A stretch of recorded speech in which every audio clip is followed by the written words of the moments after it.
Bueno, con este videito quería que repasáramos algunas cosas de trigonometría y de la relación que hay un poco entre la función, esta función que aparece, ¿no? El coseno de omega t en las oscilaciones armónicas.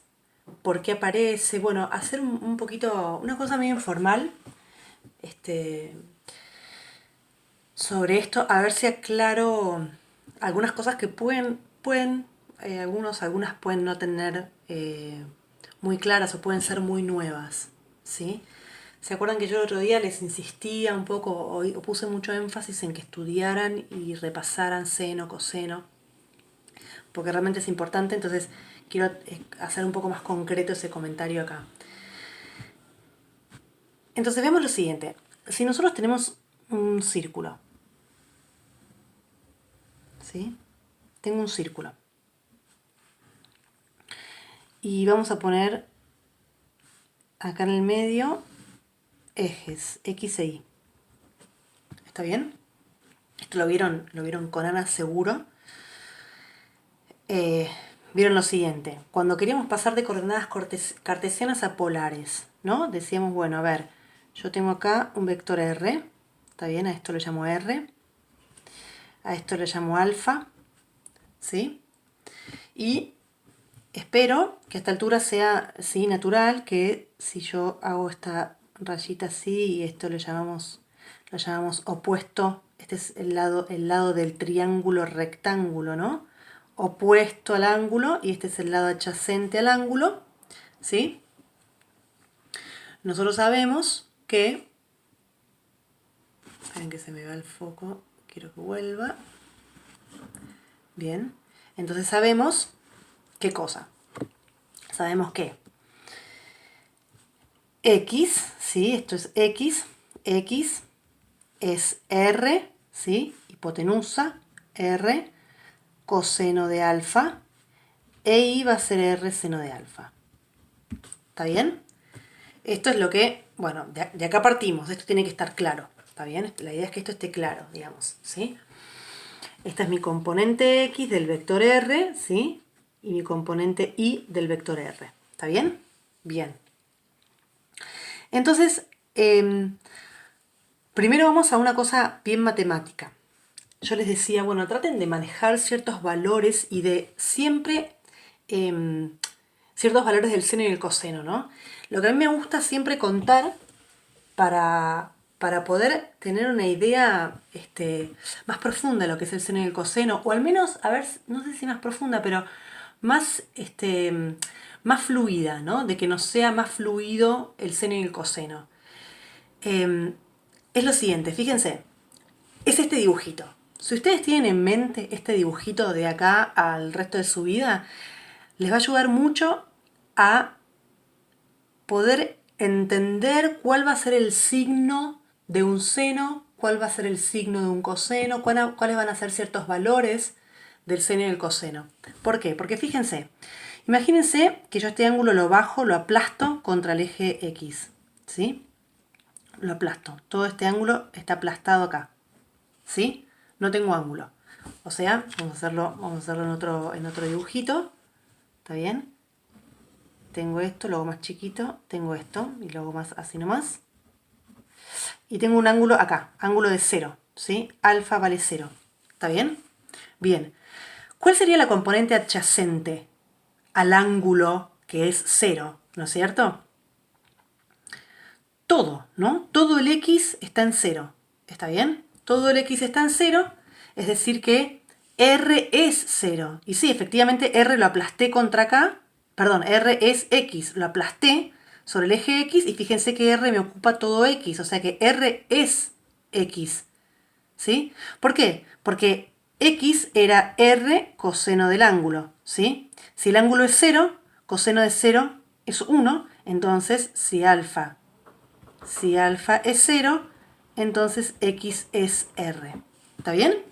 Ahora empieza a crecer el ángulo. Crece y este es el opuesto. Y este es alfa. ¿Sí? Estoy acá. Vamos a este dibujo que es más lindo. Crece el ángulo. ¿Qué pasó con x? X era r antes, llegaba hasta acá. ahora x llega hasta acá. Se achicó x, ¿no? O sea que la componente x, si el ángulo va creciendo, fíjense, acá crece hasta acá. ¿Y qué pasa con esto? Viene hasta acá. Este es el nuevo ángulo. ¿Qué pasó con la componente x? Se achicó. ¿Y qué pasó con la componente y? Esta era la componente y antes. Y cuando el ángulo era 0 no había componente y. Si el ángulo crece hay más componente y. Si sigue creciendo hay más componente y. Hasta que llega a 90 y toda la componente es y. ¿Está bien? Es decir, el seno, cuando llega a 90, si el seno es 90, seno de 90 es 1 y r ahora es y. Y x es 0. ¿Está bien? Y vale r y x vale 0. Porque el coseno de pi sobre 2 es 0. Y ustedes me dirán, bueno, pero vos estás diciendo que el coseno de pi sobre 2 es 0 como si fuera algo normal y para mí no es normal. Bueno, lo que les quiero decir es, si ustedes se acuerdan de este dibujito, ¿sí? Y mañana yo les digo, ¿cuánto es el coseno de pi sobre 2? Ustedes piensan en este dibujo, no se tienen que acordar algo de memoria, piensan en este dibujo, hacen crecer el ángulo hasta pi y se dan cuenta de que no tienen componente en x. Si no tengo componente en x, entonces el coseno es 0. El coseno es 0, sí. ¿Está bien? Bien. ¿Qué pasa si ahora el ángulo sigue creciendo? Crece, crece, crece hasta acá. ¿Sí? Y acá tengo las menos x. ¿Sí? Menos x. El ángulo sigue creciendo hasta acá. ¿Sí? ¿Qué pasa? Bueno, tengo una componente acá, ¿sí? Y acá. Entonces, ahora, el coseno que me va a estar representado por el adyacente es negativo, ¿se dan cuenta? O sea que el coseno de los ángulos que están acá y el coseno de los ángulos que están acá, ¿sí? ¿Está bien? Es negativo. El coseno va a ser negativo, negativo, negativo, hasta que el ángulo se me pasa hasta el cuarto cuadrante y empiezo a tener coseno positivo. ¿Qué pasa con el seno? El seno es positivo en este cuadrante y es positivo en este cuadrante, ¿ven? Porque tengo acá el seno. Cuando me paso de 180 hasta 360, el seno es negativo, está del lado de las i's negativas. ¿Sí? Bien. Entonces, si uno piensa en este dibujito, esto es una recomendación, de nuevo es un videito informal para hacerles una ayuda si les sirve, al que no les sirve o ya lo sabe o no me está entendiendo, está todo bien. Pero está bueno siempre ir pensando en esto, ¿sí? El coseno me representa la parte de x, ¿sí? Del vector y el seno la componente y. ¿Está bien? Bien. Bueno, ¿por qué decimos todo esto? Les digo todo esto primero, como les decía, para que manejemos un poquito mejor el seno y el coseno. Entonces ya podemos decir, bueno, si mi ángulo es 0, el coseno va a ser máximo, ¿sí? Porque estoy todo sobre acá. Si mi ángulo es pi sobre 2, estoy todo sobre i, así que el seno va a ser máximo y el coseno es 0. Si estoy acá, mi coseno va a ser menos 1, máximo pero negativo. Si estoy acá, va a ser máximo el seno pero negativo, ¿sí? Y así. Y en el medio nos podemos ir dando una idea. Bien. A todo esto, ustedes también saben que todo esto que estuvimos hablando, ¿sí? Se puede, la función, supongamos que quiero hacer la función coseno de x, y esto es x, ¿sí? Se grafica en unos gráficos que son de este estilo. ¿Qué pasa? Por ejemplo, para el coseno. Cuando x vale 0, ¿cuánto vale el coseno? Máximo, ¿no? Estábamos acá, máximo, supongamos 1. Supongamos no, 1. Coseno de 0, 1. ¿Sí? Y acá voy a ir a menos 1. Entonces, en el 0 estoy en 1, ¿está bien? Voy a hacer esto y ahora lo voy a explicar. Acá terminó un periodo, ¿está bien? Máximo en el 0. ¿Vale 0 cuándo? El coseno. Vale 0 cuando llegué a pi sobre 2. ¿Está bien? Cuando llegué a pi sobre 2 se achicó mucho la parte adyacente. Vale 0 en pi sobre 2. ¿Sí? ¿Cuándo vale menos 1? Vale menos 1 cuando estoy del otro lado, acá. ¿Sí? O sea, en pi, que es 180. Vale 0 de nuevo cuando estoy acá. ¿Sí? Que eso es 3 medios de pi, 270. Y va a valer máximo de nuevo en 2pi. ¿sí? Porque en 2pi di toda la vuelta, estoy de nuevo todo el eje X es R. ¿Está bien? Bien. Y esto es un periodo, ¿sí? Este es un periodo porque es una oscilación completa hasta 2pi. Después esto, por supuesto, sigue infinitamente, ¿está bien?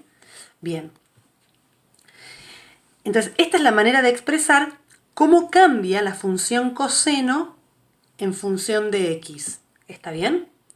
Podemos pensar como si esto fuera alfa, si X es alfa, ¿sí? Cómo cambia la función. La función esta, o sea, cómo cambia la componente adyacente de mi triángulo rectángulo que yo voy formando a lo largo que voy dando la vuelta por el círculo.